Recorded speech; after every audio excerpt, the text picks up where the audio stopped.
Halo teman-teman semua, di sini kami dari kelompok 5 ingin mempresentasikan materi terkait etnometodologi. Kami kelompok 5 di sini beranggotakan 11 orang. Nah, berikut sistematis yang ada pada kelompok kami. Yang pertama di sini ialah latar belakang, yang kedua isi, yang ketiga ialah analisis, yang keempat kesimpulan, catatan kritis, serta daftar pustaka. Nah, sebelum kita masuk pada bagian isi, tentu alangkah baiknya kita harus mengetahui latar belakang mengenai etnometodologi ini sendiri. Etnometodologi diperkenalkan dalam bidang penelitian sosial oleh seorang tokoh yang bernama Harold Garfinkel. Harold Garfinkel memperkenalkan etnometodologi melalui karya-karyanya di pertengahan tahun 1950-an. Ia menjumpai istilah etnometodologi tersebut di masa ia mempelajari arsip lintas budaya di Yale, yang memuat kata-kata seperti etnobotani, etnofisika, dan etnostromi. Istilah tersebut memiliki arti, yakni bagaimana para warga suatu kelompok tertentu memahami, menggunakan, serta menalar segi-segi lingkungan mereka. Berdasarkan latar belakang tersebut, etnometodologi merupakan salah satu model penelitian yang menggunakan pendekatan kualitatif. Pendekatan kualitatif yaitu prosedur penelitian yang menghasilkan data deskriptif berupa ucapan atau tulisan serta perilaku yang dapat diamati dari orang-orang atau subjek itu sendiri. Dalam presentasi kelompok kami ini akan menjelaskan tentang apa dan bagaimana etnometodologi dalam prakteknya, persamaan dan perbedaan etnometodologi dengan fenomenologi, serta kelemahan serta kelebihan etnometodologi itu sendiri. Selanjutnya, pengertian etnometodologi menurut dua tokoh. Yang pertama, menurut Cooper, adalah etnometodologi adalah salah satu cabang ilmu sosiologi yang mempelajari tentang berbagai upaya, langkah, dan penerapan pengetahuan umum pada kelompok komunitas untuk menghasilkan dan mengenali subjek, realita, dan alur tindakan yang bisa dipahami bersama-sama.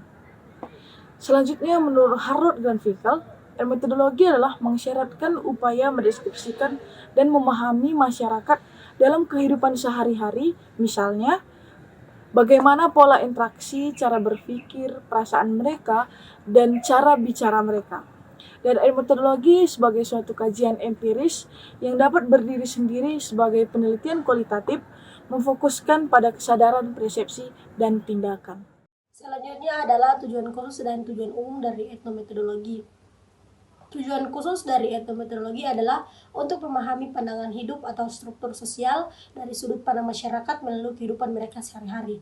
Dan tujuan umum dari etnometodologi adalah untuk mempelajari bagaimana individu-individu menciptakan dan memahami kehidupan sehari-hari mereka dan bagaimana cara mereka menyelesaikan pekerjaan dalam hidup setiap harinya. Ciri-ciri etnometodologi. Yang pertama, lebih menekan upaya eksplorasi terhadap hakikat atau sifat dasar fenomena sosial tertentu, bukan melakukan pengujian hipotesis atas fenomena tersebut. Yang kedua, lebih suka menggunakan data tak berstruktur, yaitu data yang belum dirumuskan dalam bentuk kode sebagai seperangkat kategori yang masih menerima peluang bagi analisis tertentu. Yang ketiga, peneliti hanya pada sejumlah kecil kasus, mungkin hanya satu kasus secara detail. Yang keempat, menganalisis data yang meliputi interpretasi, makna, dan fungsi berbagai tindakan manusia secara eksplisit sebagai sebuah produk. Yang kelima, fokus penelitian adalah situasi problematika yang dihasilkan dan interaksi sosial kehidupan sehari-hari masyarakat. Langkah-langkah etnometodologi. Adapun langkah-langkah etnometodologi antara lain yaitu yang pertama, mengidentifikasi studi kasus yang diperoleh dari realitas sosial di masyarakat. Yang kedua, mengumpulkan data dengan mengajukan pertanyaan kepada informan-informan yang mewakili masyarakat dalam proses wawancara atau melalui proses observasi, serta dokumentasi terhadap realitas sosial di masyarakat. Yang ketiga, menganalisis data yang telah terkumpul untuk menemukan dan merumuskan pertanyaan-pertanyaan spesifik yang jawabannya dicari dalam rekaman-rekaman data yang sudah ada atau dalam pengumpulan data berikutnya. Seiring dengan diperolehnya jawaban atas pertanyaan tersebut, maka pengembangan deskripsi, analis, tema-tema, dan penginterpretasian makna informasi juga telah berlangsung. Berikutnya karakteristik etnometodologi. Etnometodologi memiliki karakteristik yaitu reflektif, yang artinya dalam etnometodologi adalah cara orang bertindak dan mengatur struktur sosialnya adalah sama dengan prosedur memberikan nilai terhadap struktur tersebut.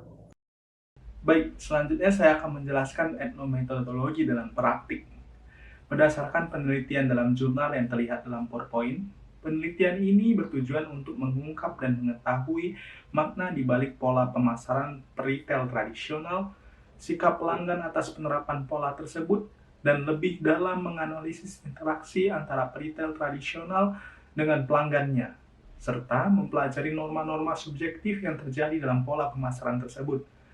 Subjek dalam penelitian ini adalah para retail tradisional atau lebih kita kenal dengan toko kelontongan dan pelanggan retail tersebut. Pada penelitian ini, peneliti yang bertindak sebagai seorang etnometodologis langsung menjadi pengamat. Pengamatan sendiri dilakukan pada saat terjadi transaksi jual-beli di toko tradisional tersebut, yang selanjutnya dilakukan wawancara secara terbuka.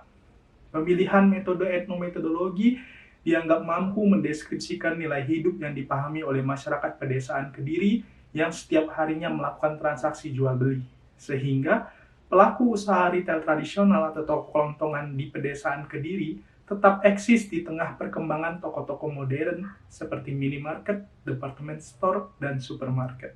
Bagian yang ketiga yaitu analisis. Yang pertama, persamaan etnometodologi dan fenomenologi. Asal-usul perkembangan etnometodologi dipengaruhi oleh filsafat fenomenologi. Menurut Green, pada tahun 1978, fenomenologi ini berkeyakinan bahwa banyak cara penafsiran pengalaman yang tersedia bagi kita melalui interaksi dengan orang lain. Nah, makna dari pengalaman itulah yang membentuk keyakinan atau realitas. Etnometodologi memilih fenomenologi dan menggabungkannya dengan sosiologi tradisional untuk menghasilkan suatu perspektif yang unik yang menekankan pada penelitian empiris, yaitu penelitian yang memilih atau menggunakan data-data lapangan sebagai sumber data utama. Selanjutnya perbedaan fenomenologi dan etnometodologi. Etnometodologi itu lebih fokus pada tindakan dan interaksi dalam aktivitas sehari-hari. Penelitian jenis ini menitiberatkan pada kajian kelompok individu dalam kehidupan kesehariannya, sedangkan fenomenologi fokusnya itu pada kesadaran tentang apa yang dipikirkan oleh individu. Penelitian jenis ini lebih menitiberatkan pada kajian tindakan individu dalam kehidupan sehari-hari di masyarakat. Baik, saya akan menjelaskan kelemahan dan kelebihan etnometodologi. Yang dimana kelemahannya itu produk etnometodologi ini tidak baik digunakan bila seseorang tertarik pada beberapa produk sekaligus, karena tipe ini lebih menekankan kepada proses interaksi sosial. Dan etnometodologi ini tidak cocok digunakan untuk mempelajari skala yang lebih luas, seperti penarikan sampel dan populasi dalam penelitian kuantitatif. Kelebihan etnometodologi ini, peneliti meninggalkan asumsi, teori, proposisi, dan kategori yang ada tentang fenomena yang dikaji. sehingga peneliti bebas dalam memahami fenomena yang sedang dikaji. Peneliti juga dapat memaknai realitas dengan jernih sehingga tanpa intervensi teoretik sebelumnya. Penelitian ini didesain secara longitudinal sehingga memungkinkan untuk menemukan hasil penelitian yang lebih dipercaya. Dengan menggunakan observasi, penelitian etnometodologi ini dapat mencatat secara teliti semua perubahan yang berlangsung atau sebagaimana yang mereka lakukan dan tidak harus dipercaya pada daya ingat partisipan. Hasil analisis berdasarkan contoh di atas, hasil dari pengamatan dan wawancara mendalam pada penelitian tersebut menunjukkan bahwa parital menempatkan dan menjadikan diri sebagai mitra saudara yang berempati kepada pelanggan dengan menggunakan sikap dasar saling percaya untuk kelancaran kepenuhan kebutuhan masing-masing. Nilai-nilai luhur budaya masyarakat, kediri dalam berjual beli yang dilandasi kepercayaan tinggi melahirkan loyalitas pelanggan semakin kuat.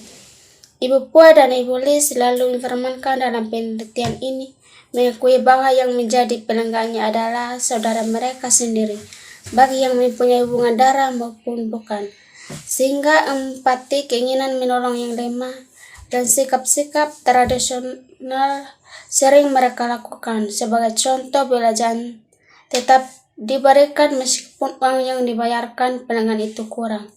Mencari untung sebanyak-banyaknya bukan motif utama mereka berdagang, dan menganggap semua pelanggan adalah saudara. Prinsip usaha yang diliputi nilai-nilai norma seperti ini akhirnya melahirkan hubungan yang sifatnya jangka panjang, dan ini menjadi keuntungan bagi kedua belah pihak. Kita akan masuk di dalam kesimpulan dan catatan kritis. Kemunculan metode etnometodologi sebagai bentuk ketidaksetujuan terhadap pendekatan-pendekatan sosiologi konvensional yang dianggap mengekang kebebasan peneliti.